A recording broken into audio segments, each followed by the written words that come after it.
alias, longevity soup. Introduction. This is the most terrible and bizarre folk story I have ever heard. The storyteller is my husband's grandmother. At that time, I was pregnant and all the elders in my husband's family died. His only relative is this aunt, who is over 70 years old this year, but she is still in good health. My husband picked her up from the country and asked her to take care of me. The story told by my husband's grandmother is very nice. From ghost stories to goblin foxes, her stories make me sound charming. Today's story is about a type of soup. It is rumored that this soup can cure various diseases, replenish the body and prolong life. However, the cooking method of this soup is extremely vicious, and many people dare to drink it. Grandma, what warning is that? This strange story successfully aroused my interest, I asked curiously. Grandma cleverly blinked. This soup is related to your village. My husband's grandmother's village is Dong Lai. It is said that during the flood, several families fled to the foot of the mountain and settled there to have children. In troubled times, many people fled, and gradually, a small village was formed there. There is an old man in the village who coughs day after day and spits out the blood inside. He suffers from a disease now called tuberculosis. The old man tried a lot of local herbs and drank a lot of herbs on the mountain, but his condition did not improve. A businessman who patrolled everywhere told him about this longevity. His daughter-in-law just gave birth to a little girl. The old man hugged his newborn granddaughter, and the more he watched it, the more afraid he was of Chet.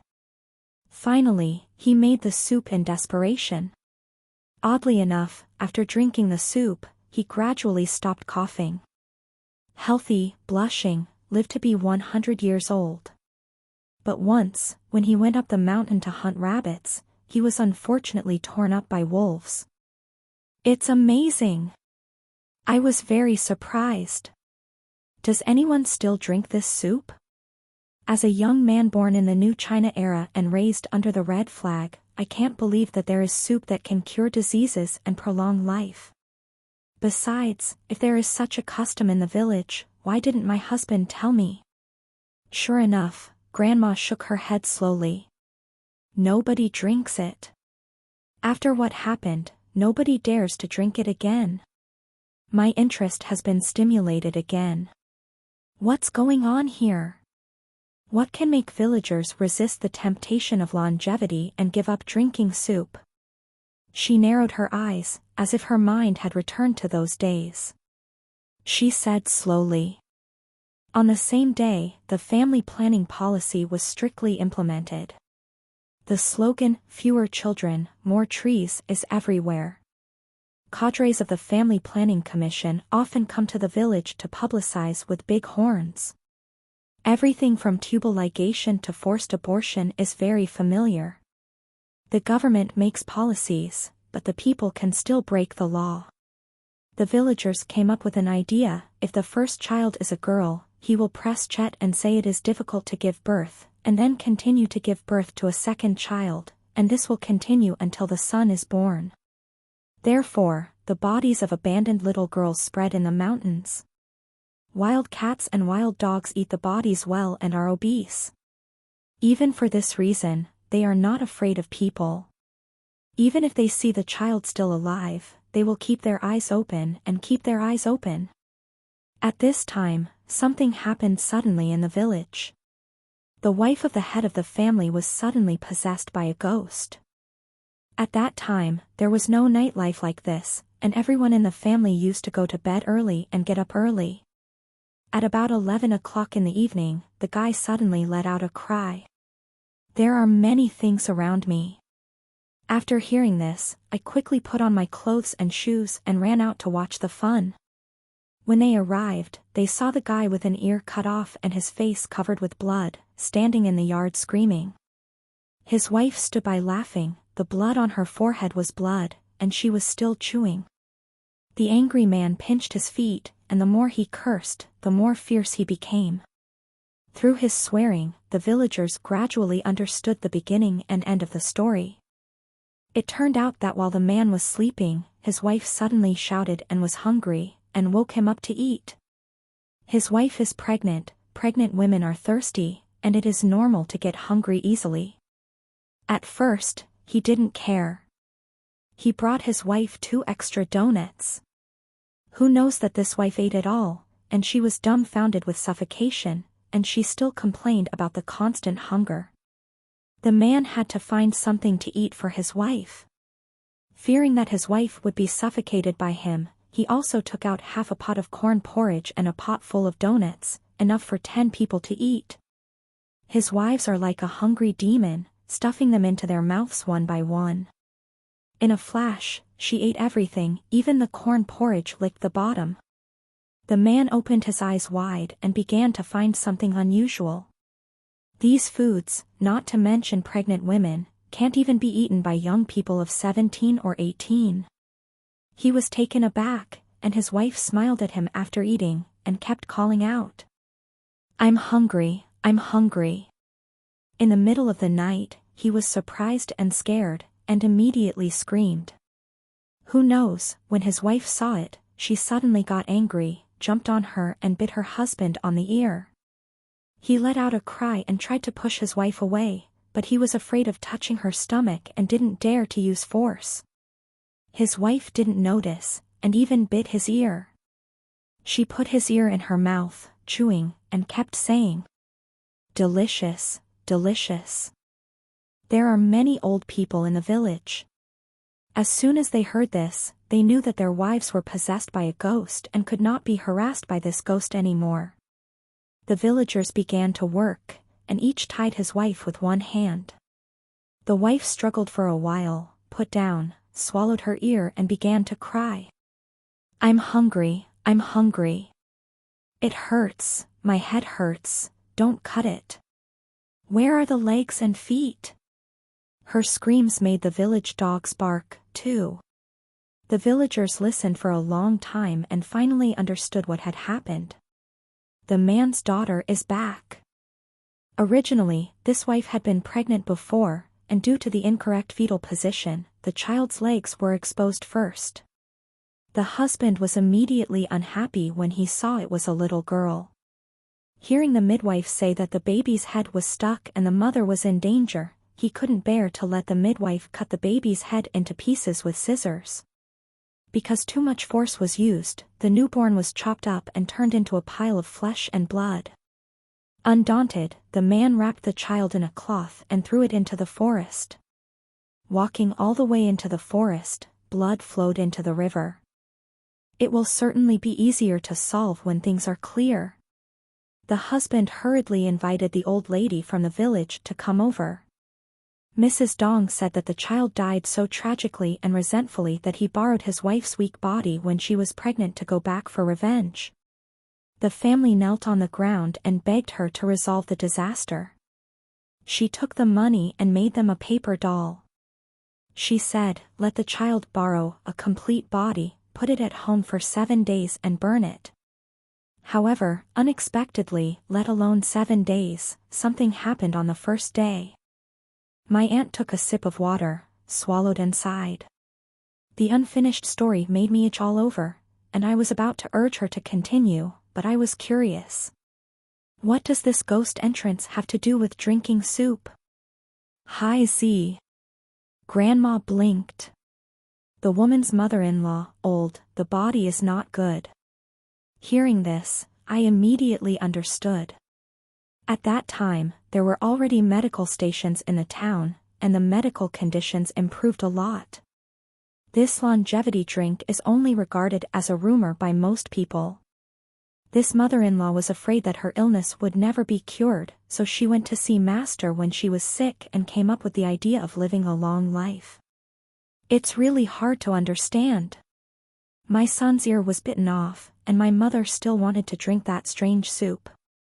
I really don't know what will happen next. I'm looking forward to seeing your grandmother and urging her to continue. Continue the story. Of course, the man's family dare not ignore what Mrs. Dong said. They respectfully took the paper dolls to the main house and prepared candles and fruits to burn incense. However, that night, as soon as the husband lit the first incense, something happened. There was no wind at home, and the paper doll suddenly caught fire. The flames were raging, even burning his eyebrows. My husband was scared to death and cried loudly as he crawled out of the house, inviting the prodigy home overnight.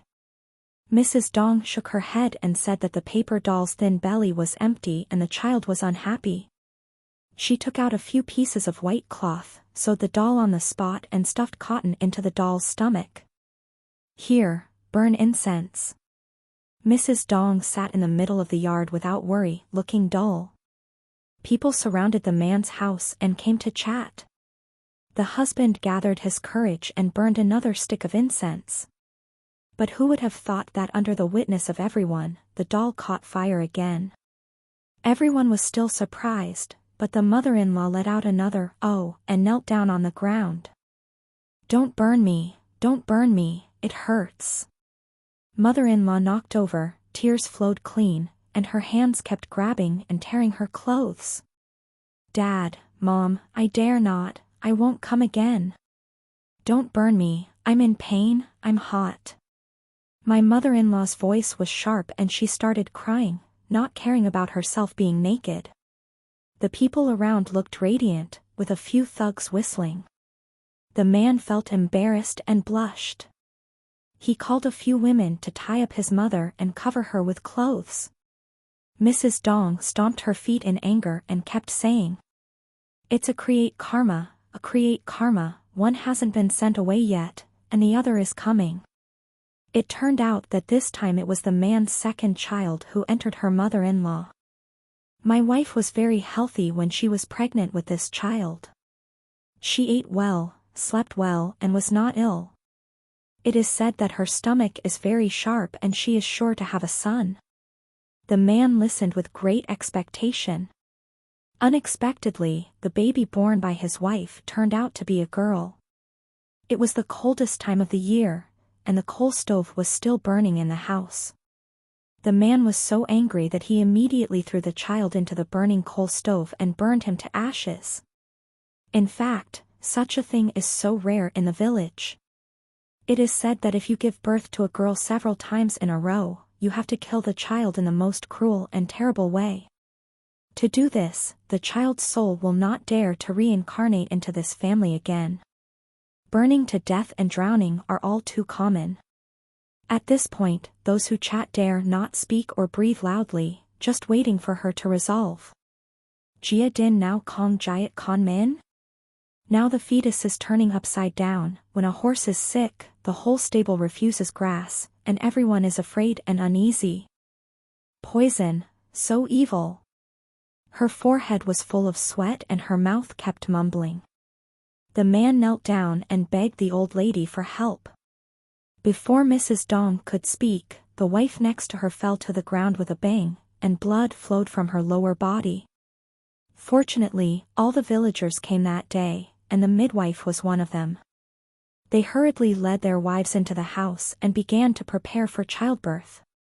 The wife screamed and tore her intestines, screaming and making everyone roll up their hair and feel cold. The man shook his head like garlic and asked the old lady softly whether she was giving birth to a boy or a girl and whether she could give birth safely. Madam's eyes widened. "This bottle is a boy, but the two little girls were unwilling before, and now they want to compete for the boy's body. If a boy wins, you will get a fat boy, but if another girl wins." Mrs. Dong shook her head and sighed, and the man was scared out of his wits. Slow. I closed my mouth and totally disagreed. Pregnant, of course, either a boy or a girl. When Mrs. Dong said this, she didn't talk about the past. Was it a lie under a pseudonym? Grandma didn't explain when she saw my contempt. She took a sip of water and went on telling the story. At midnight, the wife finally gave birth to a fat boy, and the husband was very happy. But looking at his mother lying on the ground, he felt uneasy. At this point, the old lady has calmed down. She quickly sewed 2 dolls with the rest of the cloth, put cinnabar on her lips, and wrote the man's birthday and his wife's birthday on them. In a doll, she stuffed her wife's newborn baby into it. The other dolls told the man to cut off his fingers and get blood on them. The yard was silent, except for the baby's faint cry, which added to the dark night. She crouched down, swaying back and forth according to the law, mumbling with her eyes closed. Arn is in debt, and these two dolls are body double objects made by Mrs. Dong for the male and female couples, which are used to deceive the two ghosts, make them calm down and leave. They're all gone. After struggling for a while, Mrs. Dong sighed and finally opened her eyes. The villagers saw this and breathed a sigh of relief. The wife lay on the dirt bed, groaning in pain, saying she wanted to see her child. The mother-in-law also regained consciousness and called for someone to untie her. The man hugged the child tightly in his arms, cried with joy, and sat down on the ground. The villagers were overjoyed and excited, and they all told the man to hold a banquet to entertain his guests. There was only one person who was not happy, and that was the mother-in-law. She stood outside the crowd with her eyes downcast. Her face was gloomy, her cheeks sagging. She is a man who prefers boys over girls. Having a grandson should be a joy. Why is she acting like that? I tilted my head and thought, could it be that her soup is not finished yet? The aunt smiled bitterly and shook her head. The villagers hope she doesn't drink it. If she doesn't drink it, she won't harm the whole village. Hearing that, I was extremely surprised. To be honest, after hearing the aunt say that the villagers killed so many girls, my impression of the people in Dong Lai village was almost negative. Hearing her say that it would harm the whole village, I didn't feel any pity at all. I was just curious. What kind of soup is this, that drinking it could harm the whole village? So, I picked up the teapot, poured some hot water for the aunt, told her to take a sip to warm her throat, and continued telling the story. The old lady stared at the cup of tea in front of her and said softly, "The shaman burned the scapegoat to blind the demons, wanting to dispel the resentment of the ghost fetus, thinking that this matter was over. But who would have thought that ghost fetuses also know how to deceive people? They haven't left yet. What happened that night caused a commotion until midnight. The mountain road was difficult to travel, so the shaman stayed in the village. She moved into the village chief's house, the most luxurious and comfortable place in the village. After everyone left, the man laughed happily and urged his wife to breastfeed their son. At this moment, something unexpected happened. The wife bared her teeth and rolled her eyes, complaining that her nipples were sore. Anyone who has given birth will know that when breastfeeding a newborn, it is common for the mother to have sore nipples, and in severe cases, the nipples may crack and bleed. So the man and his mother-in-law did not pay any attention. However, the wife's cries grew louder and louder. She pushed the baby away, but the baby's mouth seemed to be tightly clenched. The breast was pulled so far that it shifted, and the baby's mouth was tightly clenched and wouldn't let go. The baby had just been born. How could it have teeth? Only then did the man sense that something was wrong and rushed in to help his wife. He pinched the baby's face, forcing it to let go of the breast. The wife cried out miserably. Her nipples were almost chewed to pieces. Fresh blood mixed with milk, dyeing the front of her shirt red. Even the bed sheet underneath was soaked.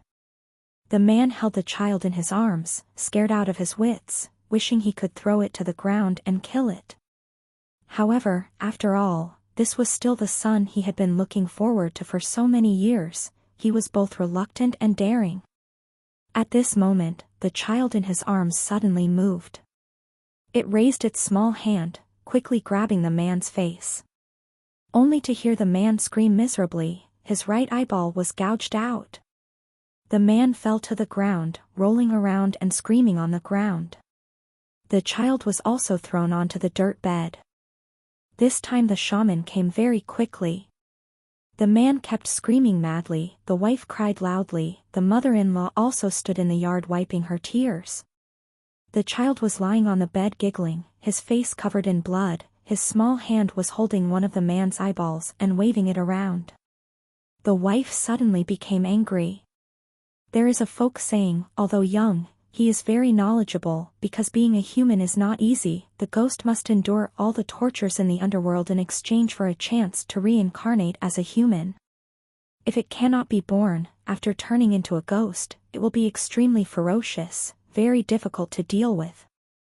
Therefore, when encountering a fetus ghost, the person who resolves it does not want to fight head-on, most of them choose to transform it. The resentment is too deep, of course it cannot be transformed, so the method of covering the eyes is used to cut off its resentment, letting it leave peacefully. However, this fetus ghost is really too ferocious, the shaman also has to be more forceful. She gritted her teeth and said, at noon the next day, which was also the time when the yang energy was at its strongest, she would directly strike its soul to death.